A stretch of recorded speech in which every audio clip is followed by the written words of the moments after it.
Bueno, pues ya estamos aquí de vuelta en este martes de Parcela 24.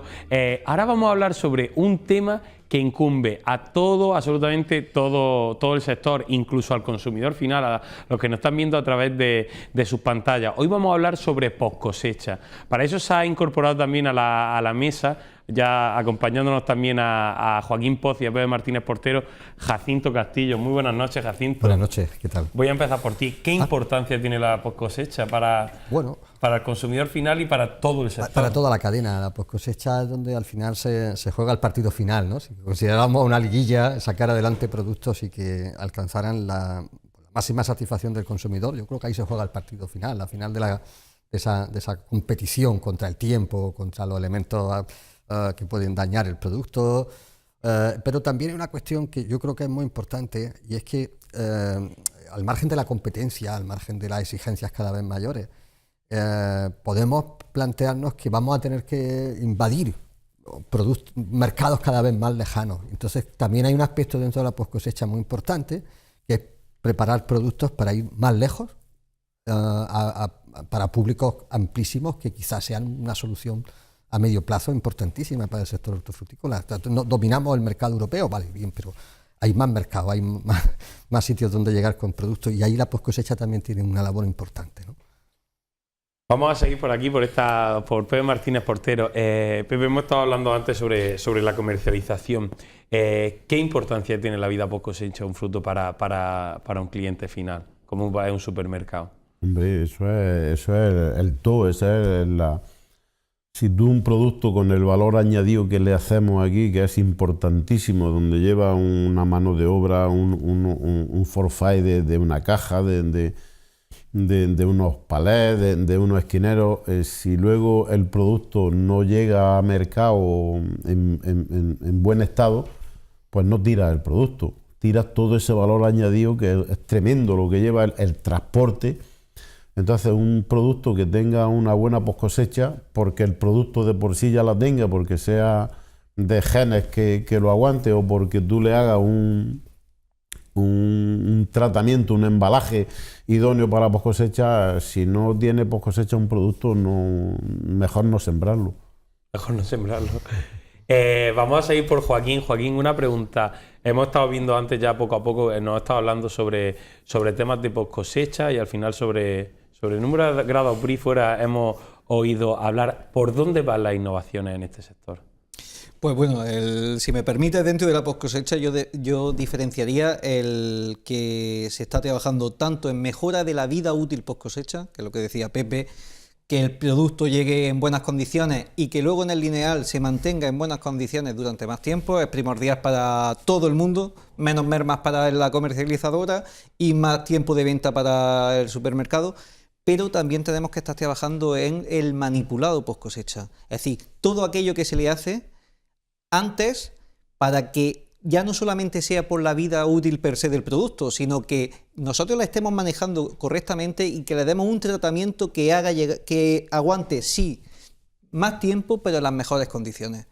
Y bueno, en ese aspecto de manejo post cosecha pues, podemos estar hablando tanto de tratamientos eco-innovadores, como ahora se está hablando y se está introduciendo, tratamiento del ultravioleta para reducir las podredumbres y mejorar lo que es las propiedades saludables de los productos, porque incrementa los compuestos bioactivos, así como el aplicamiento de tratamiento de microorganismos para control biológico de esas mismas frutas y hortalizas que, por ejemplo, durante el transporte se estén liberando estos microorganismos beneficiosos que a su vez controlan los patógenos.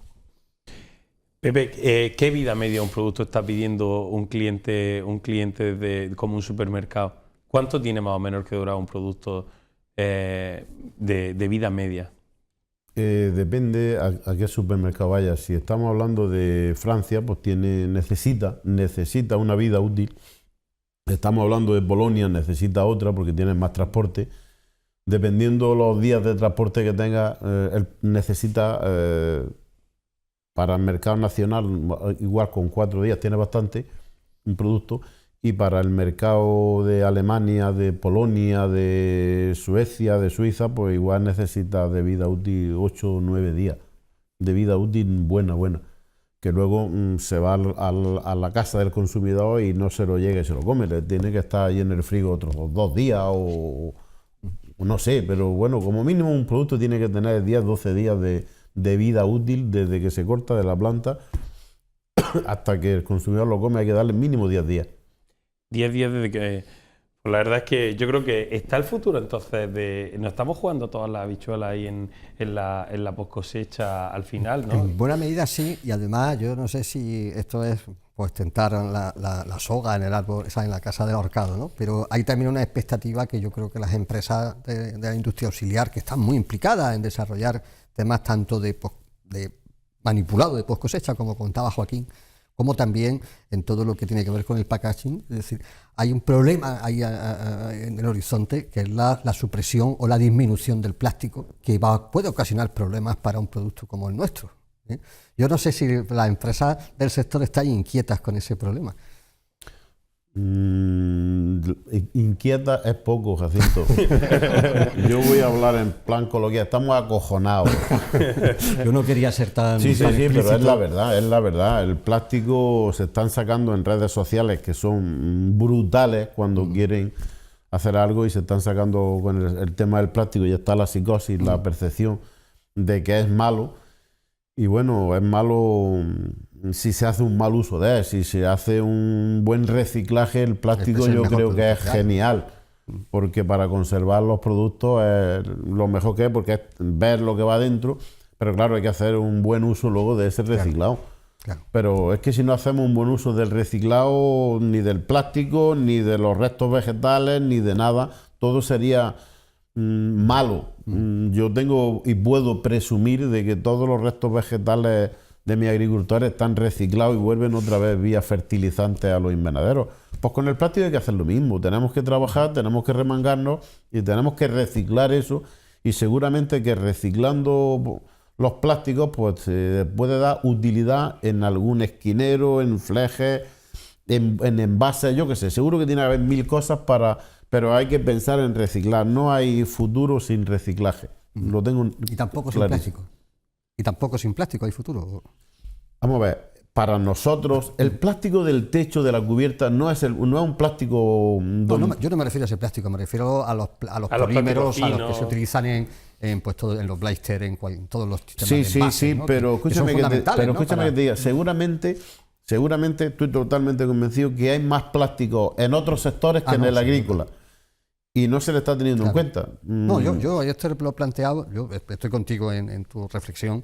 Además, hay un dato muy revelador, y es que Europa quiere liderar esa supresión del plástico, pero curiosamente solo el 17% del plástico que hay en los mares procede de Europa, porque Europa ya recicla bastante. Es decir, el problema lo tiene... O sea, quiero decir que a lo mejor nos metemos en un embolado tremendo cuando no somos precisamente quienes más plástico arrojamos al mar. Es decir, pero sabemos que Europa es muy sensible a estas cosas. Y yo me planteaba más el problema que puede suponer para el sector hortofrutícola que el problema en sí del plástico. Yo te puedo decir que mañana, precisamente mañana, coincidencia, hay una reunión en Única con bastantes personas de la sociedad almeriense para contar la universidad. Está Única, está en Casa del Plástico, está la Junta, está Coespal, para hablar del plástico. Única está tremendamente preocupada con el plástico, por supuesto que sí. Y tiene soluciones. Ajá. Seguro que la tiene. No, yo estoy convencido de que las tiene. Simplemente hay que remangarse y ponerse a trabajar. Al respecto, ya se están tímidamente empiezan a surgir iniciativas que pretenden, pues bueno, el desarrollo de biofilms que sean capaces de conservar, de retrasar de bajar esa tasa metabólica que permita que la fruta aguante lo suficiente, que tenga una vida post cosecha.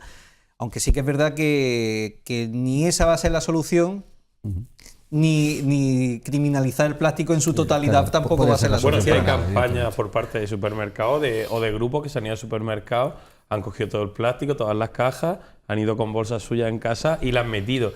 Ahí la pregunta que voy a lanzar, con la supresión del plástico, al final podría ser un incremento del coste, porque al final estamos viendo que pues todos estos materiales todavía no están a la orden del día en este sector, por lo tanto habría un sobrecoste para el cliente y por lo tanto para el consumidor final. Claro, y el desperdicio añadido. El desperdicio de producto sobre todo va a ser sería el brutal, impacto ¿no? en pérdida de producto. Claro.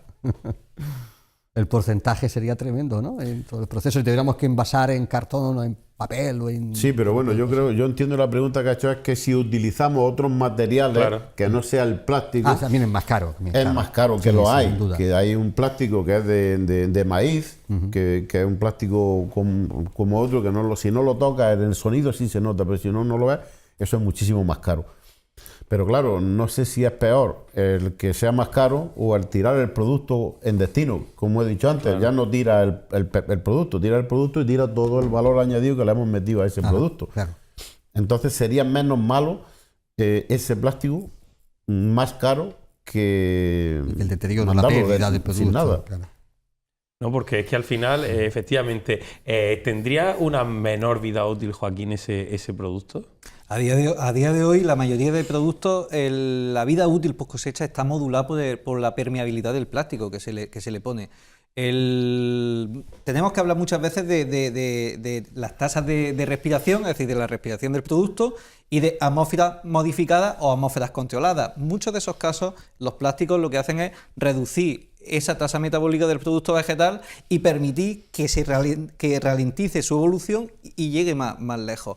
Por supuesto que si eliminamos a día de hoy ciertas barreras plásticas en el envasado, va a haber más pérdidas, el porcentaje de merma post cosecha va a verse incrementado.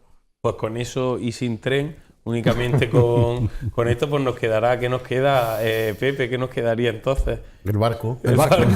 volver a los barriles de uva, ¿no? En el barco. A través del puerto los barriles aquellos de la uva y las cajitas de madera, ¿no? De la uva. Por eso se llamaba la uva del La barco. uva efectivamente, la uva del barco. Porque se iba en barco Iba en para, barco para Canadá, claro. Está siendo todo cada vez, ¿verdad? Cada vez intentamos recordar nuestros acentos, vamos a llegar hasta aquí prácticamente, a llevar la uva también. En unas cajas de madera. Antes decía Joaquín, parece que habéis planteado algunas soluciones, todas son útiles, o sea, todos los enfoques son útiles y todos van a ser necesarios desde un buen proceso de concienciación del reciclaje. Pues fijaros qué cosa más curiosa. El mismo cliente que puede rechazar el plástico para no sentirse cómplice del impacto ambiental en los mares, es el que no estaría luego dispuesto a pagar un poco más por el producto, por utilizar un biofil, por ejemplo, o cualquier cosa de este tipo, ¿no? Entonces, ¿quién tiene la solución de eso? Yo no lo sé, pero quizá haya que reflexionar un poco de cómo se envuelve en un sentido metafórico el producto para que llegue con ese valor añadido de no ser un atentado contra los mares, ¿no? Es decir, que quizá tendríamos que inventar algo para que un tomate almeriense llegara envuelto en esa aura digamos, de producto ambientalmente sostenible, de producto magnífico, ¿no? En todos los sentidos. No sé si sabríamos hacerlo eso. Claro, pero también el problema añadido al plástico, ese problema en Europa, que en teoría sí se termina, es también los terceros países que están cultivando, porque es verdad que nosotros no vivimos solo en Europa en cuanto a hortalizas se refiere, tenemos terceros países que no forman parte de la Unión Europea que podrían entrar con sus plásticos tranquilamente y hacernos bastante daño.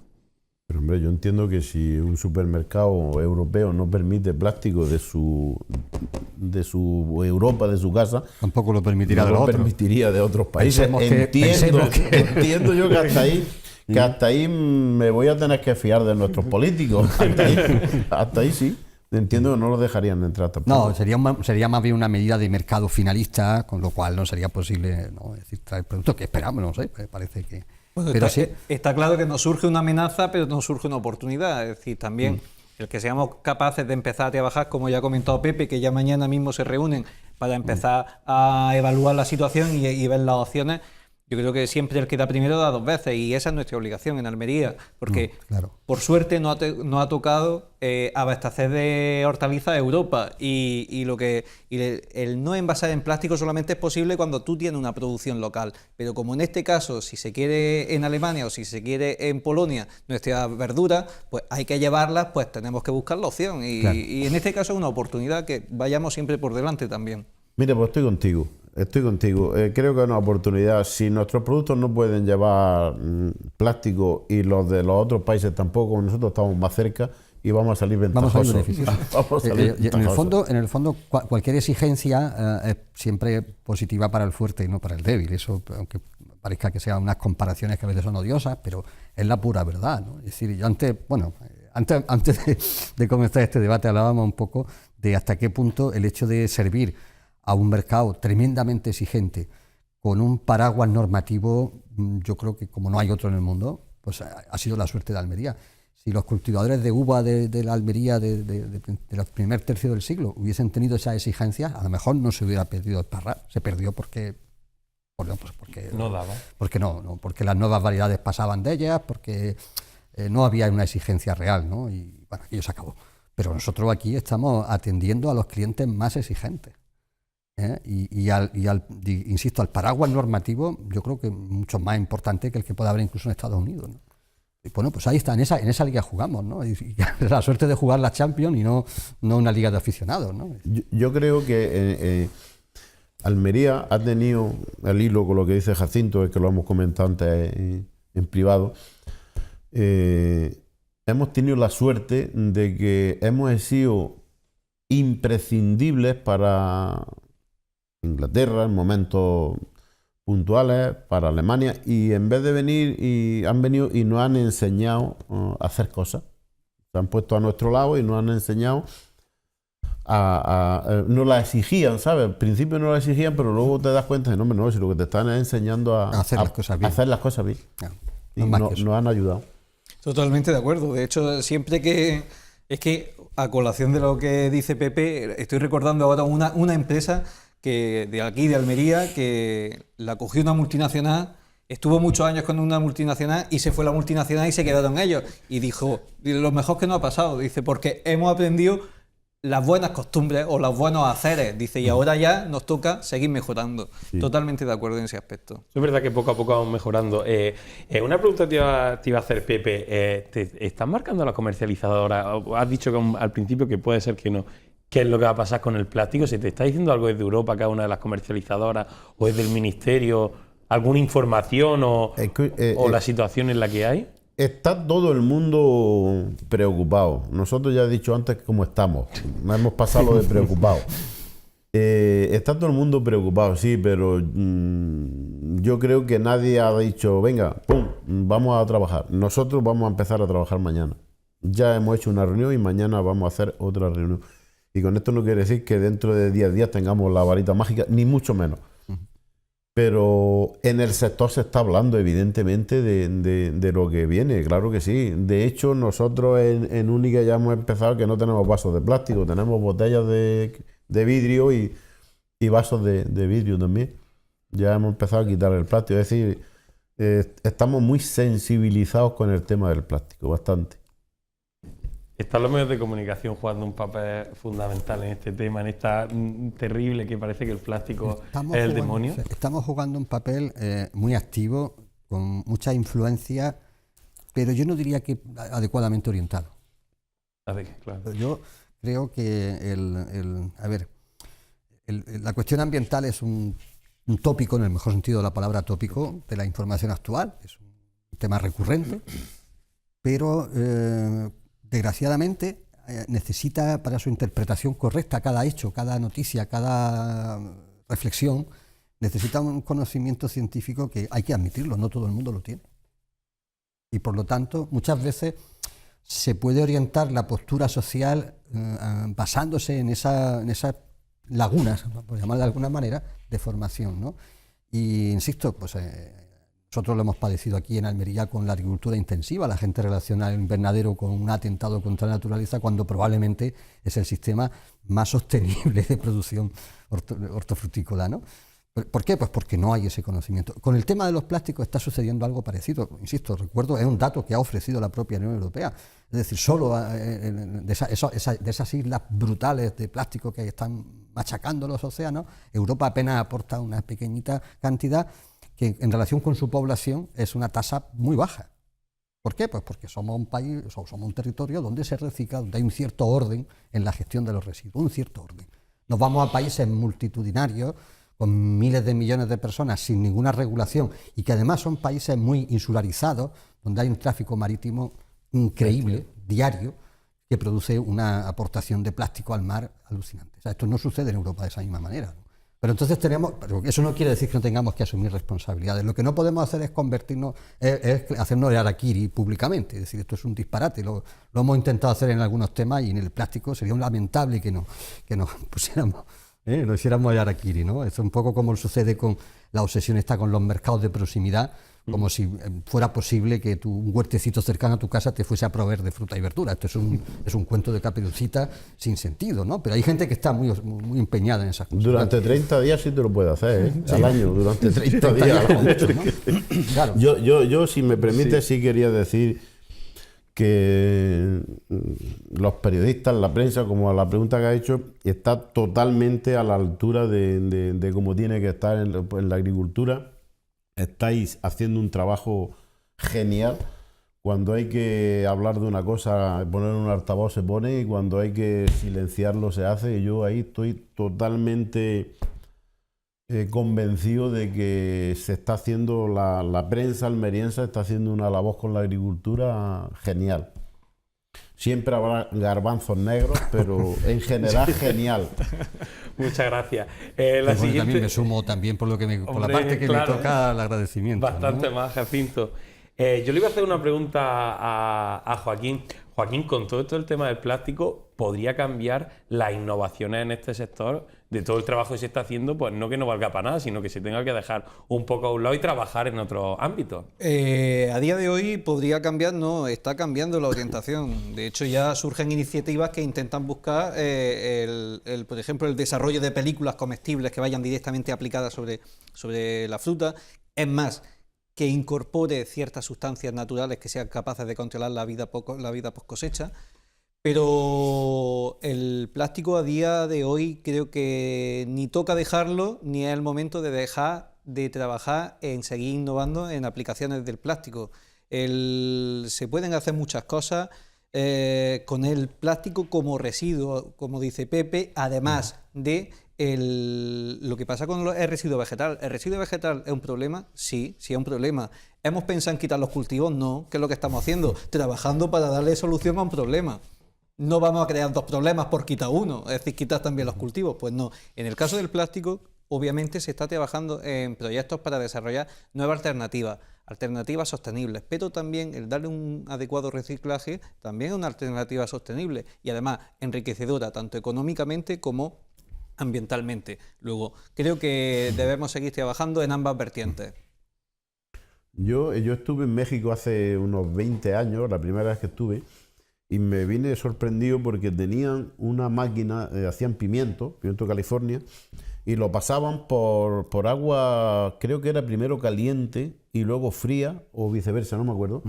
Y con aquello me explicaron que hacían sudar al pimiento y luego con unos cepillos lo impregnaban de su propio sudor, y aquello le hacía como una película que era como encerarlo, vaya, con su propio... Y la verdad es que no he tenido, pero al decir tú ahora eso de ponerle algo comestible en un envoltorio, me ha venido a la cabeza aquello que vi. Mira, qué tratamiento tan peculiar, ¿no? Sí, un es que era una especie de film propio, era ¿no? natural. Autofilm, ¿no? Una especie de autofilm. Sí, lo sometía a temperatura. Claro, de toda la vida se ha dicho, dice, no lo laves hasta que lo vaya a consumir, porque le estás quitando ese sudado que naturalmente protege en parte a la pieza, pero sí que es verdad que en base a esa línea de trabajo se podrían hacer muchos desarrollos y todavía se trabaja, pero no se trabaja todavía lo suficiente en ese aspecto. Yo creo que finalmente nuestro camino irá por ahí, intentar buscar esos recubrimientos naturales que nos permitan alargar la vida. Es que el pimiento, si lo miras así, parece cristal.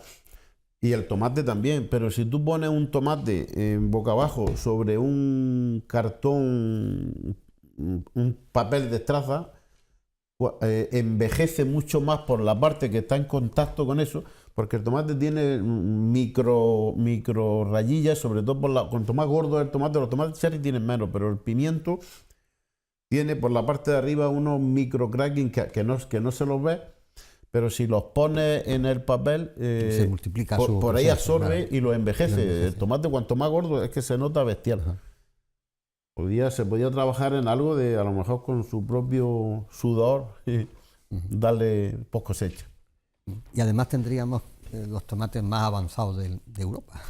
Segurísimo, y además De paso, ¿no? las posibilidades son, vamos, casi infinitas, porque ya no es solamente el recubrimiento, es todo aquello que seamos capaces de ponerle también al recubrimiento, ya sea también en beneficio del propio tomate o para evitar plagas. Claro. Nosotros estuvimos haciéndole un año un tratamiento a una línea de tomate con extracto de ajo. Ajá. Evidentemente en la línea no había quien Se acercara, ¿no? le olor a ajo, pero aquello tuvo sus resultados. Hubo un momento que teníamos una variedad que era muy sensible, luego ya dejamos de ponerla, pero le damos un tratamiento con extracto de ajo y pasa que el personal no quería trabajar en la línea. Pues, de hecho, los niños en Rusia, cuando se ponen para evitar que se pongan malos, van a la escuela muchas veces cuando hay época de gripe con un collar de ajo y así van. Pero eso Eso es cierto. ¿Es cierto, pero tiene base científica o es un? Sí, es una- exactamente. La lisina del ajo es un potente antifúngico. Ajá. De hecho, un cliente nuestro, Donca, la empresa de Granada, Ajá. con la que trabajamos, ellos su especialidad es el extracto de ajo y lo aplican en infinidad Claro, de pero productos. realmente tiene un efecto, no, por curiosidad, ¿no? Tiene un efecto realmente de reducir los síntomas de un resfriado. Para la reuma es muy bueno. Creo que sí. Siempre se ha dicho eso. De ¿no? toda la vida- Yo desconozco si eso es real. Mi o no. abuelo estaba siempre con el ajo y duró muchos años. Algo debe tener. Lo que sí es verdad es que la lisina, sobre todo en el tema de microorganismos, Tiene una función los controla. controladora Sí, de, sí, ¿no? sí. Pues poco a poco vamos a ir dejándolo. Yo no sé, Jacinto, vamos a empezar. ¿Qué le quieres decir a nuestra audiencia respecto a la post cosecha? Madre mía, yo Y poco a con lo que estamos poco tengo que metidos. decir, sobre todo porque nosotros yo lo que hago más que nada es escuchar, más que decir. Pero yo, una cosa que sí que les pediría a la audiencia, que cuando van a la plaza del mercado, van a un lineal y eligen el producto que quieren, se imaginen que no solamente un tomate, sino que es un conjunto, antes lo decía Pepe, lo ha explicado con mucha claridad, sino que es un objeto que conlleva una serie de aportaciones de valor tremendas para que tú te lo puedas comer. Mucha gente piensa y dice, bueno, ¿y por qué vale tan caro? ¿Por qué le pagan tan poco al agricultor y por qué vale tan caro el tomate? Es que ese tomate no es un mero tomate, eso es un producto que lleva incorporado toda una cadena de valor en la que la post-cosecha juega un papel fundamental. Para que ese tomate esté en el lineal del supermercado en la Plaza de Almería, ha tenido que desarrollarse una tecnología, una inversión en maquinaria, en productos, en tratamiento, en estrido, o sea, en selección de productos, que cuando ya lo tienes en tu poder, ya te lo llevas a tu casa, nunca debes olvidar que existe todo eso, porque además muchísima gente que trabaja en eso, muchísimos puestos de trabajo, muchísima inversión. Y yo creo, me gustaría que la gente, cuando tenga delante de sí una fruta o un tomate o una hortaliza, no lo considere simplemente como algo que va a formar parte de la ensalada, sino que es un generador de riqueza compartida. Y luego por teléfonos con manzanas, si estás dispuesto a pagar bastante más. Joaquín, ¿con qué mensajes quieres dejar sobre innovaciones de post cosecha? Bueno, pues que todavía camino tenemos por recorrer, que la post cosecha necesita aún mucho trabajo y más si fructifica esta talibanización del ataque al plástico. Es decir, que obviamente hay que seguir trabajando en nuevos desarrollos que nos permitan, si no sustituir, al menos un uso sostenido y sostenible del plástico, un poco más. Pepe, contigo vamos a dejar. Tienes la última palabra. Bueno, yo de la poscosecha, como la audiencia nuestra es local, es de Almería, ¿no? Tengo que decir que no se preocupen por la poscosecha porque no tienen ni que lavar nuestros tomates, ni nuestros pimientos, ni nuestros productos. Ya se los damos nosotros. Y aquí en Almería ni siquiera tenemos que ponerle plástico para la conservación porque estamos sirviendo a cadenas nacionales. Afortunadamente nosotros hemos estado enfocados a la exportación en un 95% y ahora estamos trabajando ya con cadenas nacionales con productos que los recolecta el agricultor hoy y está en el mercado mañana por la tarde. Es decir, hoy lo coge el agricultor, esta tarde sale y mañana está en el lineal. Por lo tanto, eso no necesita ningún tipo de poscosecha. Para la audiencia nuestra, natural como la vida misma, los productos que se comen. Pues muchísimas gracias a los tres por estar aquí esta noche. A vosotros Gracias. por vuestra invitación. Muchísimas gracias. Ahora, Pepe, tápate los oídos porque yo otra semana más, yo supongo que no vendrán de Única Group, los supermercados que tienen sede aquí en Almería, europeos, siguen teniendo un producto que si es de aquí, es de Trío, pero probablemente ese producto no sea de aquí. Y de verdad, por lo menos que en Almería tengamos las hortalizas que nuestros agricultores trabajan día a día para dar a Europa y que por favor que se queden aquí. Muchísimas gracias y que tengan muy buenas noches.